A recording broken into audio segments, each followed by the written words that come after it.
pengkhianat hakiki tidak kenal serik. Sebanyak 59 badan bukan kerajaan NGO mengambil langkah tegas dengan hadir menyerahkan memorandum di hadapan pejabat Perdana Menteri kemarin.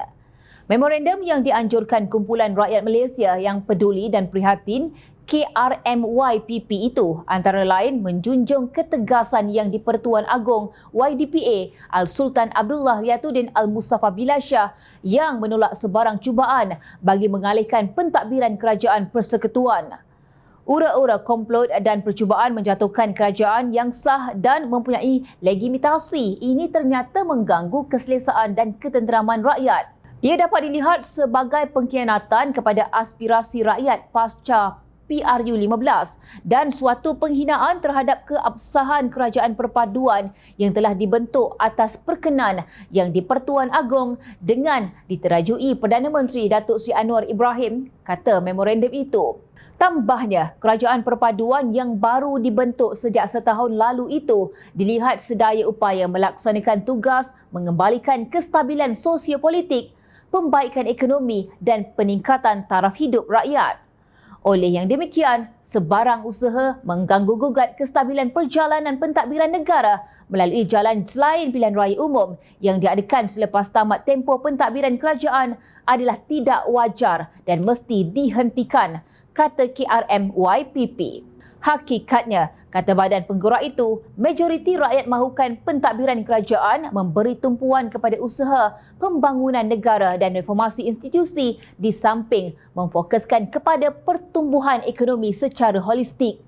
Namun, terdapat segelintir pihak yang masih belum puas melakukan sabotaj dan hal itu seolah-olah sesuatu aksi penolakan terhadap perubahan kepada sistem yang lebih telus dan baik. Tegas KRMYPP lagi, tanpa sebarang sebab yang kukuh, langkah politiking oleh segelintir politikus adalah suatu tindakan tidak bermoral dan melanggar konsensus nasional. Jika perancangan pintu belakang dan tebuk atap ini berlaku, pastinya akan tercetus konflik berterusan yang menyebabkan kondisi sosiopolitik negara terus terumbang-ambing dan tidak stabil.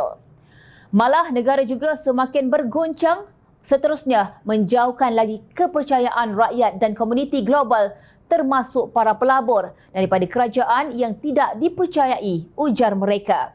Justru sebagai rakyat Malaysia yang prihatin, badan penggerak itu menggesa mekanisme perundangan diwujudkan bagi mengekalkan pentadbiran kerajaan yang dipilih oleh rakyat sehingga tamat tempoh. Ia seperti pengumbalan Akta Penggal Tetap Parlimen yang disesuaikan dengan merangkumi tindakan menghalang sebarang langkah menjejaskan demokrasi berparlimen dan kestabilan negara.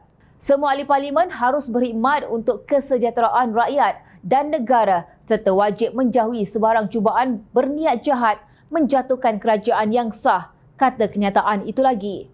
Setiausaha politik kanan Perdana Menteri Datuk Seri Samsul Iskandar Mat Akin menerima memorandum tersebut daripada wakil KRMYPP di Seri Perdana Putrajaya. Nampak tak?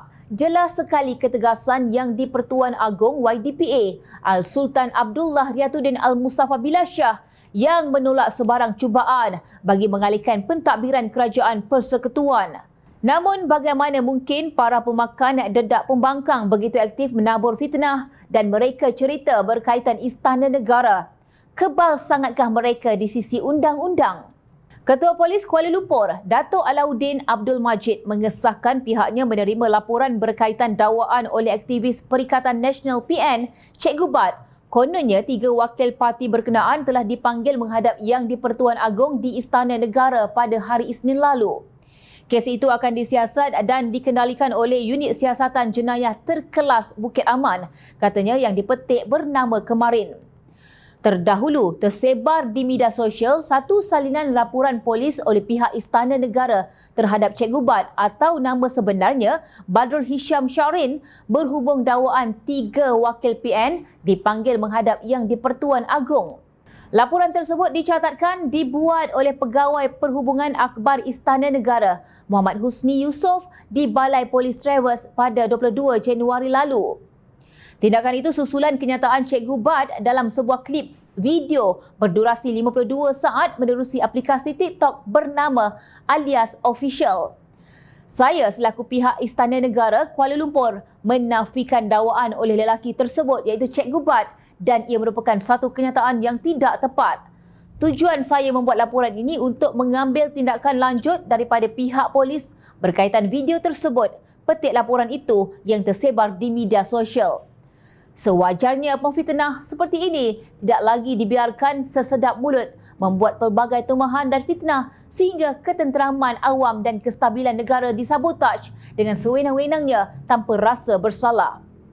Dia tidak pernah serik. Dia bangga dengan apa yang dilakukannya dan ternyata dia adalah pengkhianat negara. Pihak berkuasa, tolonglah berbuat sesuatu.